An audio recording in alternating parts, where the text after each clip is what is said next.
Joined by Bills and Sabres COO Pete Guelli. And Pete, how much are you honored to be back here at Fisher, a place you had a large hand in building this, making this happen, to come back and see what it's become? How much fun is it for you? Yeah, it's hard to put into words, to come back after all these years and see the foundation of camp is still there, and then also see how much better it was since I left. And Rochester is such a critically important market. To see everything still working is incredibly rewarding. This camp has gone through so many changes. We used to have practices on the field, night practices. This year there's a lottery system for tickets. Have we maxed out what we can do with this camp? Is there anything more that can be done with Bills Camp in Rochester? Well, I think that's what I was referring to. It's definitely gotten better. It still works great from a business perspective. It's great from a marketing perspective. I know that Sean and Brandon love it from a football standpoint. And we're always going to try to find ways to make it better. This is my first time out, so we're a little bit of evaluation mode, but if there's anything we do to improve it, we will. You are a well-traveled executive. You've seen it all, done it all. You're running two teams now, though. How much different is it to have those responsibilities split a little bit?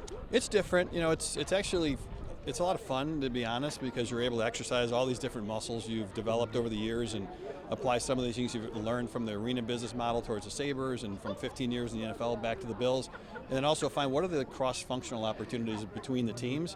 So it's a really fun thing to be a part of, and just we're in kind of a discovery mode right now, trying to find out where the crossover is. I know it's there. It's going to take a little bit of time to determine, but it's been a great process to be a part of. You talk about being in discovery mode. I think fans, when a new head coach is hired, they expect immediate impact. It doesn't work that way. You got to build a culture. I would assume it works the same for a new executive. What's your strategy for creating an impact? Not just what you want to do, but how you go about implementing it. But you can't come in and just blanketly change everything. And is that something that fans will eventually notice?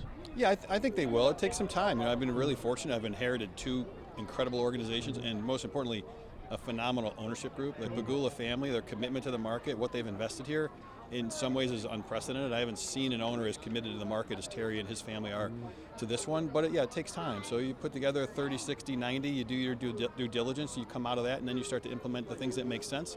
But you don't want to disrupt anything that's working either, so it's a really deliberate, strategic thought process, and eventually you find those areas to improve because they're there, and it's always about scaling up and leveling up and getting better, so that's what we're focused on. It's been a difficult few years for the Pula family, for these organizations, a little bit.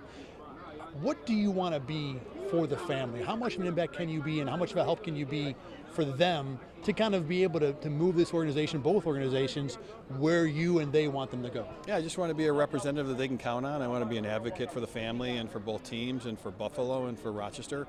We had a lot of discussion about how do you advocate for a market like this that's a little bit smaller, and they thought, hey, bringing somebody back who knows the market well, understands both teams, could probably tell that story a little bit better. But ultimately it comes down to, in all these situations, you're a representative for ownership. You just want to do that in the most professional way you can. Representative for Aquinas and Rochester as well, Pete Guelli, thanks for joining us.